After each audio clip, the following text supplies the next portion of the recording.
What's going on, everyone? Thanks so much for tuning in to another video here on the first ever rebranding video series where we talk about business success stories, pivoting, branding, rebranding, anything digital marketing related. If you haven't heard, in recent news, the famous burger establishment Burger King has actually gone through a new rebranding, a new logo in over 20 years in hopes of establishing a new visual identity. This new logo is in fact more aligned with the type of design and logo that they had during the years, or between the years like 1970 to 1990s. And it's actually funny to hear that like a new font that they have for the logo is called Flame Sans. So the typography is actually very unique in its own sense. Again, that's Flame Sans.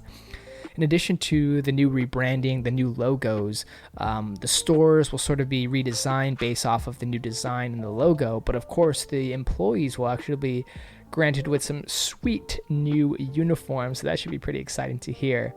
Would love to hear down below your thoughts, what you think of the new Burger King logo. Does it appeal to you? Do you like it? Do you like the old one? What are your thoughts? Would love to just hear your thoughts contrasting the two logos. In addition, I wanted to cover in this video some examples of some rebranding that some big companies have done over the years and why maybe rebranding is so important in business and it's almost inevitable. In 1985, Harley Davidson, yes, the motorcycle company, almost went bankrupt. The company was strapped for cash and the product wasn't executing. The motorcycles they were creating at the time were not of the same quality as they once were and what they are now. Despite the poor manufacturing and the products that they had a great following. They had a strong brand. And Harley Davidson at that point knew what they needed to do was go back to their roots and develop what they were known for. Focus on what they did best, which was building these badass motorcycles that are so famous, right? If we think of a Harley Davidson, what comes to mind for you? To me, I think a Harley Davidson is just a motorcycle for a badass, built for nails and anything, right? It's to me, the Harley Davidson brand represents like toughness, America,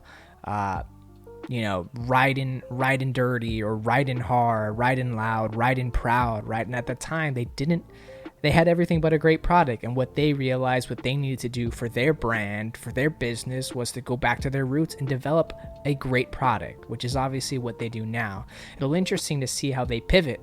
I did a case study in college where a problem that we had to solve was like, majority of Harley Davidson customers are like older generation, right? And so this new generation, like people like myself or like mid-20s, mid-30s, right? Of course we have people that ride motorcycles, right? But like, how do we appeal to the next generation of motorcycle riders, right? So it'll be interesting to see how Harley Davidson will sort of pivot into the next generation. Another good example is the one and only Mickey D's. McDonald's, of course, is a fast food establishment that's been around probably the same time as Burger King. But of course, they are known for their iconic golden arches. A challenge that their brand faced was when the movie Super Size Me came out, right? They had all these accusations and just responses about being unhealthy. Of course, when you eat McDonald's every single day, it's not good for your body. And of course, you'll have, side effects and health challenges, right? But as a business, there was a challenge that McDonald's faced, right? So many people looked at them and had this negative connotation that their food is unhealthy, their food is bad, right? And that had nothing to do with what they were doing before, right? This new movie comes up, Super Size Me, where this guy eats McDonald's for like, every single day for 30 days or even more, just to see how his effects of fast food, right? It just so happened that he ate McDonald's, right? And so how does a company pivot? How does a fast food company pivot? Well, in this case, McDonald's started to offer start to be more health conscious and offer options outside of like a burger, fries, chicken nuggets, offer more healthier options like sliced apples instead of french fries in their kids' meals, or salads for grown adults looking out for their weight. Another thing that they're dabbling into right now is like premium coffee, right? Coffee options. So what can we take from McDonald's pivot during this brand or rebranding?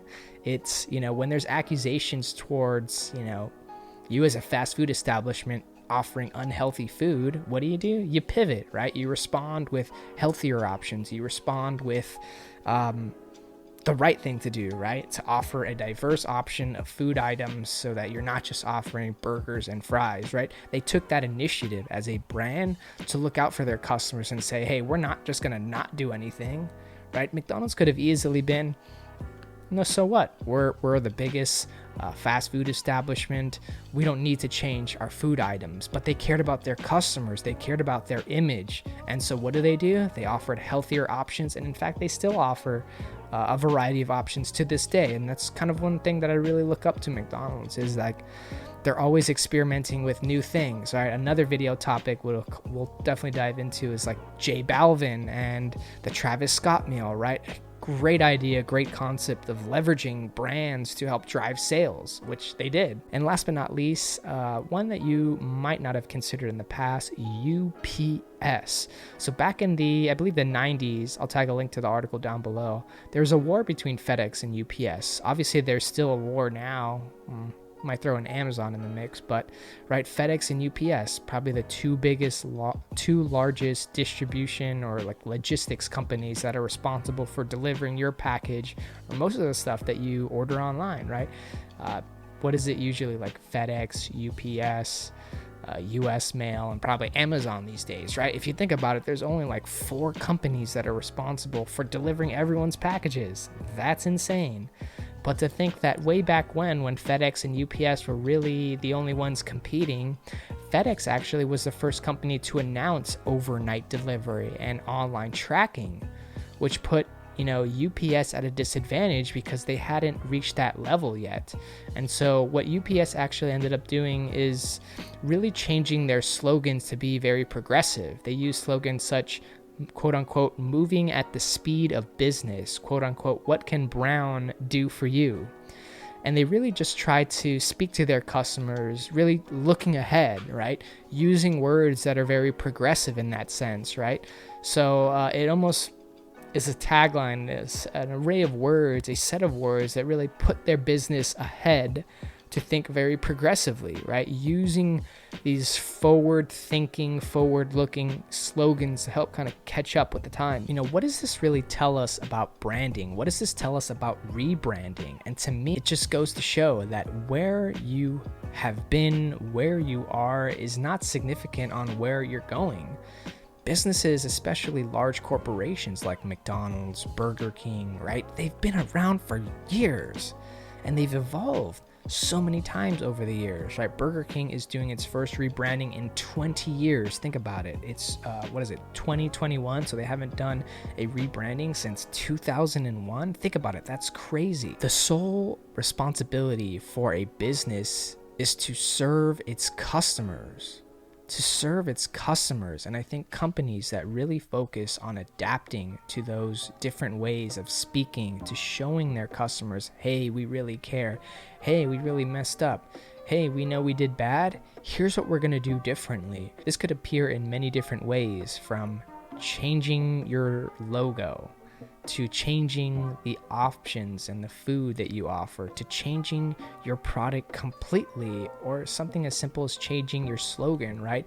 I think rebranding really is a spectrum, right? But at the end of the day, what I love about rebranding and branding is that it's important, all right? Companies are still investing in it. Companies are still leaning on this because it is important. It's the way people and customers interact with your business, right? At the end of the day, it's like your business reputation. If things change and things happen, which they always do, how do companies continue to tell their customers, we care about you, we're here to change, and we're doing it for you?